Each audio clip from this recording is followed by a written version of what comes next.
So there was a turnaround I was working on, and I had a mandate to cut about 30% of all costs in the business.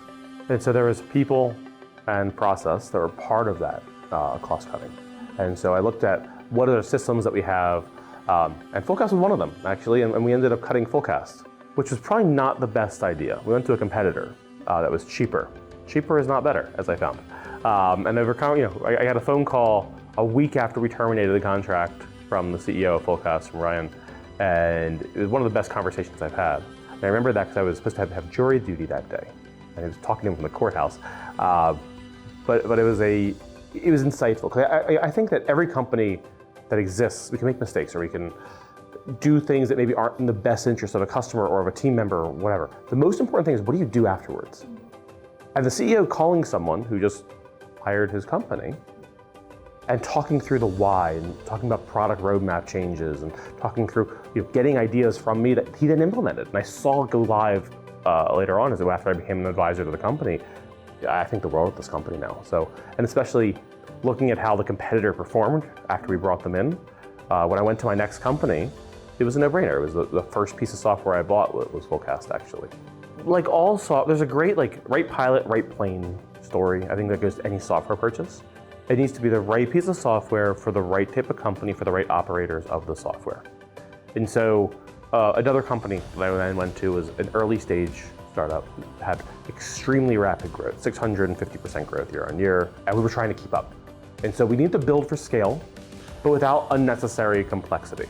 And so FullCast was an obvious choice when looking at it that way. Territory assignment, okay, here's a secret. Please don't tell anyone. It is my least favorite thing to do, work on, talk about. I hate territory assignment. It's because no one's happy. Everyone's angry at you all the time. You're never going to do a territory assignment and everyone's going to be like, well, thanks, Jared. That's, everyone's happy. Someone's going to be miserable they didn't get XYZ account. And so being able to point at some numbers and say, yeah, I get it, but now look at the dashboard, everyone's balanced, at least is a great backstop. There are two things that I'm really excited about. One is a sales performance platform, which I think is the most important thing today in 2025, is how do you manage the performance of your organization? We are coming out of a period of immense cost cutting and going into an era of efficiency and scale, I believe, I hope.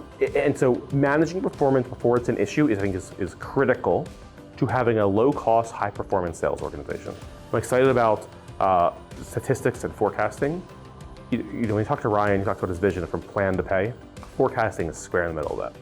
Rolling out an LLM interface where I can ask it to move things and I don't have to find the right button, the right settings, it's a game changer for me, because it means that you can start elevating the level at which FullCast is used inside of an organization, and you can start exposing it to sales leaders as well, who, I don't mean to talk poorly about my favorite counterparts, but how many of them can build a spreadsheet, much less leverage a system like this. So being able to give them the tools they need to use this on their own, it's incredibly exciting. But I am consistently shocked, surprised, pleased by the level of service I get from FullCast. From the executive team all the way down to the people assigned to the implementations. I am blown away. And it's so nice to work with these people as opposed to some other providers that I buy and do implementation work. It's enjoyable, and I show up and things are done, they're correct. They don't need to be rebuilt, they don't need to be redeployed. That matters so much more than you can imagine.